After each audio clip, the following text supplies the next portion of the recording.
Now the Three Martini Lunch with Greg Corombos and Jim Garrity. And welcome, everyone, to the Thursday edition of the Three Martini Lunch, along with Jim Garrity of National Review. I'm Greg Corombos of Radio America. Good, bad, crazy martinis for you as usual today. But, Jim, we would certainly be remiss if we didn't begin our conversation on the somber note that all Americans are probably thinking about this morning, and that's that once again there's been a horrific shooting at Fort Hood, Texas. We know 5 years ago nearly it was Nadal Hassan killing 13 people in what was clearly a jihadi attack. Right now they're saying that the 3 dead plus the shooter and the 16 wounded doesn't appear to be jihadi related. Perhaps it's post-traumatic stress. A lot of this will be sorted out in the days and weeks to come, but obviously once again a horrific event on one of America's great military installations, and doubly horrific that it's happening to the same community once again. When you saw the headlines, the first word breaking yesterday, I was disturbing them. Like, was this a rerun? Is this some error or something? And horrifically enough, it wasn't. And as you said, we'll know more in the days to come as they figure out what drove this shooter and why, and what precautions, if any, need to be taken in the future. All right, on to the normal fare for today and the good martini. And of course, it was Victory Lap Tuesday over at the White House when they got their supposed 7.1 million signups. There's a lot of disagreement about whether that number is anywhere close to the number of actual newly insured people. But the good piece of news today actually comes from former Obama press secretary Robert Gibbs. He was speaking in Colorado, according to benefitspro.com, and he's basically saying that the Obamacare employer mandate will never go into effect. He says, quote, "I don't think the employer mandate will go into effect. It's a small part of the law. I think it will be one of the first things to go." And Jim, you and I have talked about how this keeps getting kicked down the road and kicked down the road and kicked down the road, and that might be the ultimate end game here.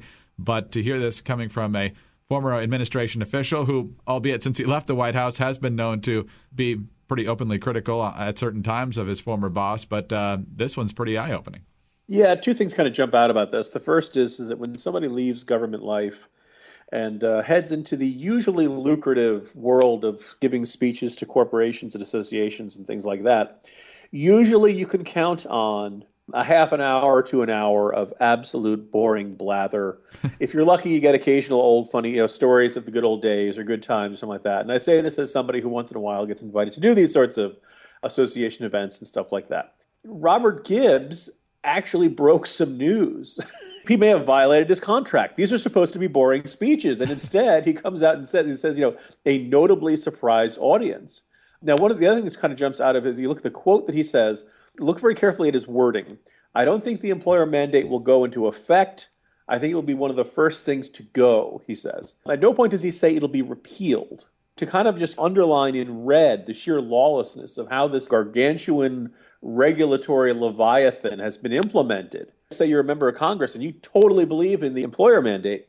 You pass that bill into law, and the administration is basically saying, nah, we don't feel like implementing that part. It's too hard. It's too complicated, too much political blowback. So we're just not going to do that. And that's not the way the government's supposed to work. At that point, you don't have checks and balances and stuff like that. So as much as there's a part of us who might oh, good, the employer mandate was a bad idea and it was going to hurt jobs and all that stuff, you're not supposed to just have the president say, nah, I'm not going to do that part. That's hard. We have these laws written down for a reason. And it's not supposed to be arbitrary and up to, the president deciding which parts he likes and which part, It's funny, we spent all those years fighting for a line item veto, and now we have a effective presidency in which he basically just doesn't enforce laws that he doesn't want to enforce. Kind of like the Office Space approach to policy. I just don't feel like going. So you're going to quit? No, I'm just not going to do it. Or Bartleby the Scrivener, since I'm the high-minded cultural type who could, drop those literary references and stuff like that. That law there, I would prefer not to. So not going to happen. All right, on to the bad martini now. And Jim, one of the reasons that Democrats really argue hard against photo ID for voters at the polls is because, we just don't need it. There's no evidence that there's any sort of chicanery going on at the polls, or vote fraud of any kind. Well, National Review's own Andrew Johnson reporting just yesterday, quote, "North Carolina's Board of Elections found that tens of thousands of registered voters from the state have personal information matching that of registered voters in other states and appear to have voted in states other than North Carolina in 2012. In some cases, votes were cast under names of individuals who had passed away before Election Day. Here come the numbers. The review searched databases in 27 other states and 101 million voter records for information, such as matching names, dates of birth, and Social Security numbers. The review found that over 35,000 North Carolina voters from 2012 shared the first names, last names, and dates of birth with individuals who voted in other states. Another 765 Tar Heel State residents who voted in 2012 had the same names, birthdays, and final four digits of a Social Security number as voters elsewhere. Jim, we just had a presidential race not that long ago where 537 votes separated the winner and the loser in the state of Florida and decided the White House. 35,500 just in one state. Who knows how widespread this was? I guess you could say, in a way, this is the good news, in that this, North Carolina has managed to do this fairly extensive review and found, significant levels of this. The more problematic aspect is that why aren't the other 49 states doing this? Because if you think about it, all of these folks who voted twice, they're breaking North Carolina law, but they're also breaking the law of that other state that they voted in. When you look at, the case of the 35,000, maybe there are a lot of John Smiths out there or other names that are very common, Mary Jones or something like that. But when you get two, and maybe you could have the same date of birth, but that's getting, you figure the odds of that are much, much less likely. Final four digits of a Social Security number, that's almost astronomical to have the same name, same birthday, and, final four digits. So in that case, you got 765 in which we are almost absolutely, totally certain that that's a case of voter fraud. This person has voted in two states.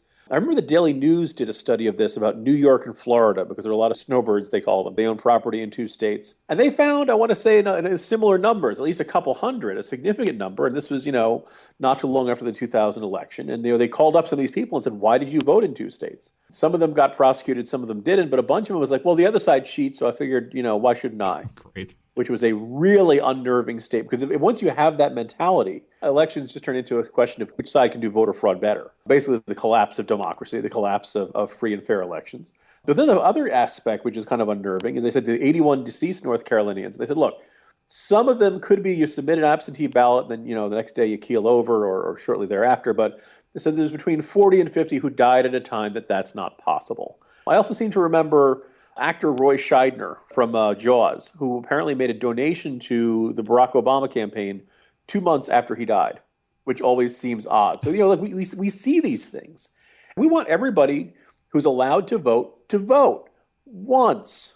And we want to verify you are who you say you are, so that you're not voting multiple times or voting under somebody else's name or any stuff like that. This is not an unreasonable request. And, every single time the left so passionately fights over this, a lot of suspicious minds would conclude that party has become really dependent upon being able to stuff the ballot box in some of the least regulated, least policed, and least watched precincts in the races that matter most to them. It'd be interesting to see how Democrats respond to this, Jim, but I think it might be even more interesting how Republicans respond to them. I can easily imagine Democrats saying, well, even if this is true, we don't have any idea how these people voted. And while Republicans might shoot back with, oh, we have a pretty good idea, what they should say is, it doesn't matter, it's a crime, and we should make sure that it doesn't happen. If somebody had said, Republicans won a race and they won it on voter fraud, yay, good for us? No. If they investigated this, they prosecuted this, and they invalidated, let's say, 700 votes.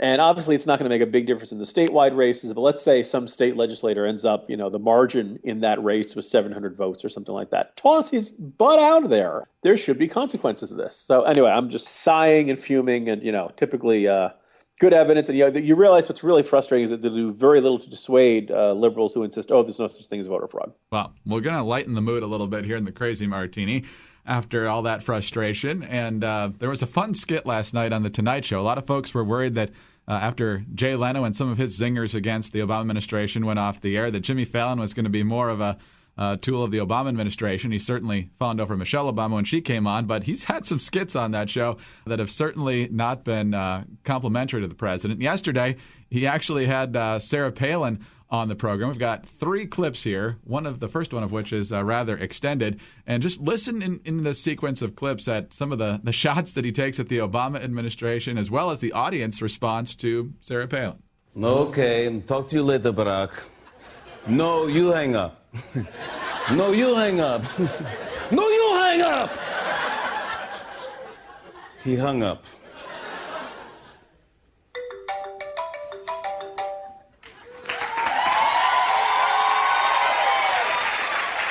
Hey, morning. This is Sarah. Hello, Miss Palin. It's me, Vladimir. What are you doing calling me? Well, I heard that back in 2008 you predicted that I would invade Ukraine. Is this true? You betcha, Vlad. You betcha, Vlad. I once invaded a country called You Betcha, Vlad.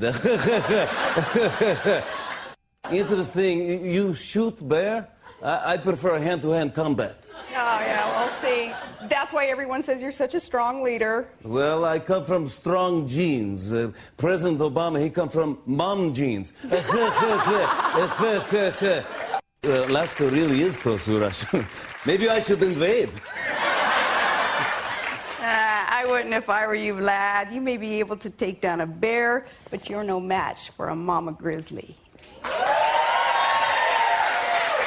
So, Jim, they gave Palin some great lines there. They gave her credit for her prediction about Putin going into the Ukraine, and obviously shots at Obama with Putin kind of taking control of the conversation, and then the mom jeans line. I was reminded of when Palin did an appearance on Saturday Night Live back in the 2008 campaign, where a lot of folks on the right were like, they're going to rip her, she's going to go there, they're going to make her the butt of the jokes. And they actually, irony of ironies, Alec Baldwin was on that show, and the one part of the sketch was he starts talking to the real Sarah Palin, thinking that it's Tina Fey imitating Sarah Palin. Right. And then she says, I am Sarah Palin. And he says, you're so much better looking than Tina Fey is. And it was kind of this, that he made himself the butt of the joke, not her. In this one, most of the gags are Jimmy Fallon imitating Putin. And then there's a little bit of joking about Obama at the end. It's a sight gag, so it doesn't work. But go watch it yourself.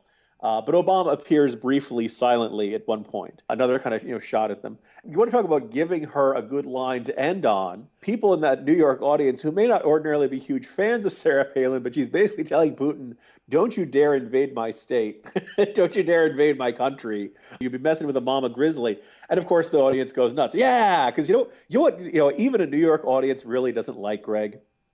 What's that? Russian invasions of U.S. soil. Red Dog still plays well with this crowd. So I think a lot of conservatives are kind of, surprised by this sketch. It kind of indicates that Fallon does not want to be only hitting one side. I think he definitely earned himself some points with some folks on the right for not just having Palin on, but letting her kind of, get a lot of the good lines and things like that. So it's cute and funny, and kind of also for that millennial audience that may not be paying much attention to things. It reminds them, oh, by the way, Russia sent a whole bunch of troops into what was once part of Ukraine and is now, I guess, part of Russia, the Crimea, and there's, occasional saber rattling indicating more invasions may come. Jim, yeah. We've really covered the emotional gamut today. We'll talk to you tomorrow. See you tomorrow, Greg. Jim Garrity of National Review. I'm Greg Columbus of Radio America. Thanks so much for being with us today. And be sure to join us again on Friday for the next edition of the 3 Martini Lunch. Have a great day, everyone.